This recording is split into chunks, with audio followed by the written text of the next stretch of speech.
The summit of Makalu is one of the highest, coldest and most inaccessible places on Earth. In the Himalayan autumn of 1993, 7 Australians set out to climb its most formidable route.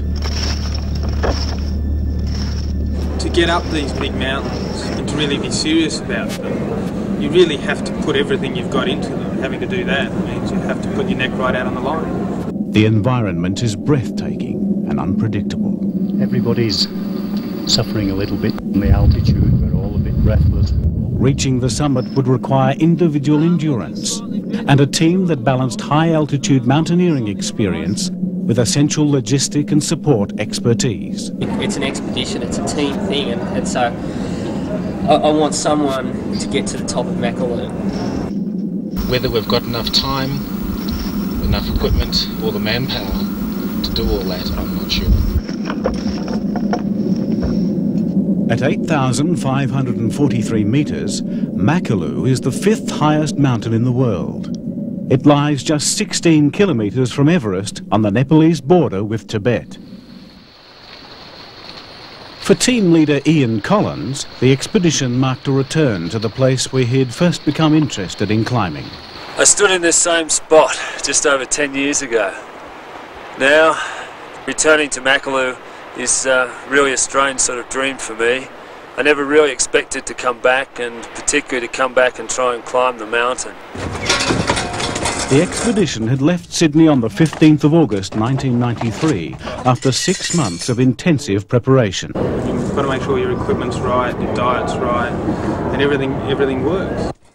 Over 900 kilograms of provisions and equipment were loaded for Kathmandu.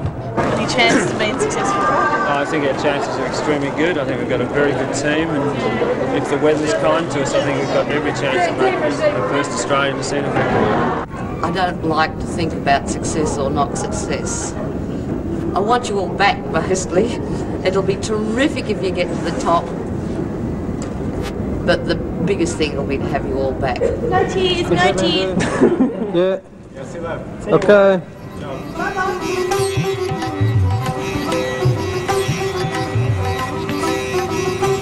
It had taken nearly 3.5 years of stop-start planning to arrive in Nepal. The climb was first discussed in 1990, but postponed for an expedition to Everest in 1991. Ian Collins, Mark Squires and Michael Groom booked Makalu with the Nepalese authorities at the end of that expedition. 18 months later, they were making final preparations for the trek into the mountain. Ian Collins is a merchant banker with a passion for climbing.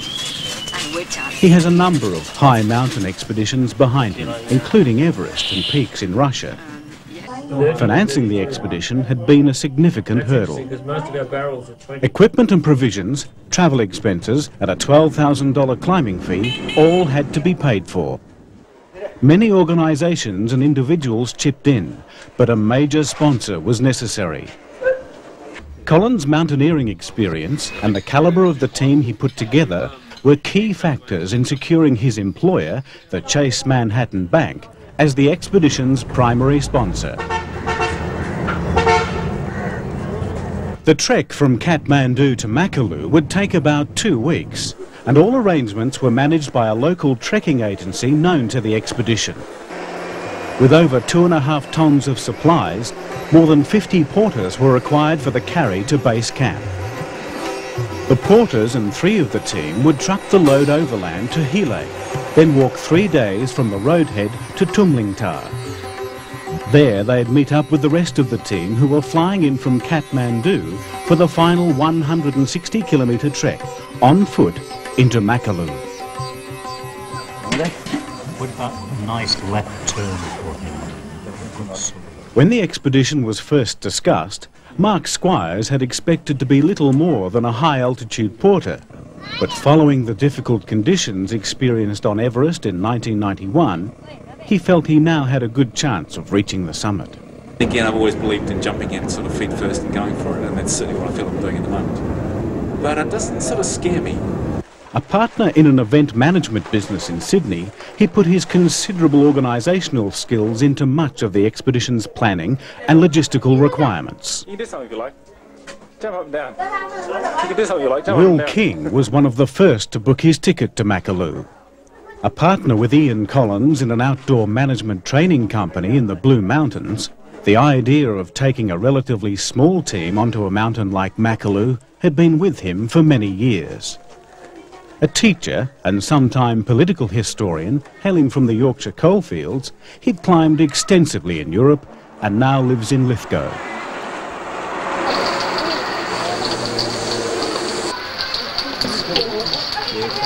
Jonathan Lester, the expedition doctor, was in demand from the start, with the local people requesting his help every time the group made camp. Yeah, I can see he's got a sore throat.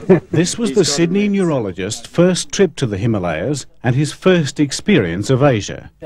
More a weekend climber than a seasoned mountaineer, he felt that reaching Camp 2 at 6,500 metres on Makalu would be a reasonable achievement. Back in Kathmandu, the remaining expedition members were waiting for the flight to Tumlingtar. It's interesting they thought that was Everest in the first photos that we released. Yeah, well, it looks higher from the back. Makalu is one of only 14 peaks over 8,000 metres. But as well as high altitude experience, the route they planned to climb demanded the sort of technical expertise more often encountered in rock climbing. I wouldn't come to Kathmandu expecting to be able to buy a brand new North Face. Warwick Baird has a good combination of both. He spent a number of years climbing his way around the world, and this was his fourth trip to the Himalayas. Currently working as a solicitor, he has a keen interest in the writings of Carl Jung and the culture of the Himalayan region. It'll be my first 8,000 metre peak, and I think the only way you get up these big mountains is by really pushing things to the very limit, and that's what intrigues me about the Himalayas. Well, I don't know how I feel on a twin otter. Warwick Payton is a specialist rock climber. A PhD engineering student, he's very much at home amongst the verticals and overhangs of the Blue Mountains. This was also his first 8,000 metre mountain, and he was well aware that the transition to high-altitude Himalayan climbing is not always easy.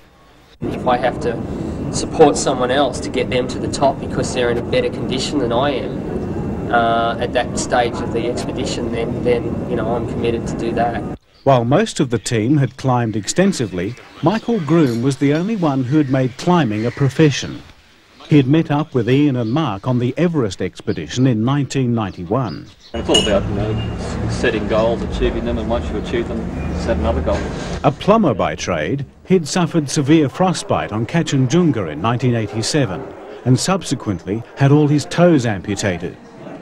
Advised that he might never walk again, he has since climbed several 8,000 metre peaks, including Everest without oxygen in 1993.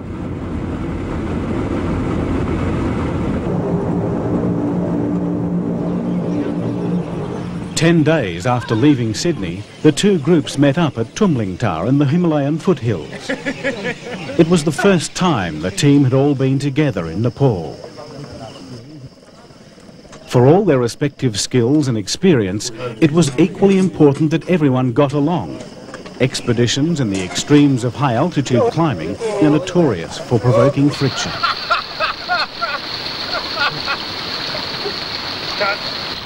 They began the march to Makalu in sodden rice fields and constant rain. Nepal was experiencing one of the worst monsoon seasons on record, causing extensive flooding in the lowlands and heavy snows in the higher regions. Conditions were ordinary at best, but there was plenty of light relief.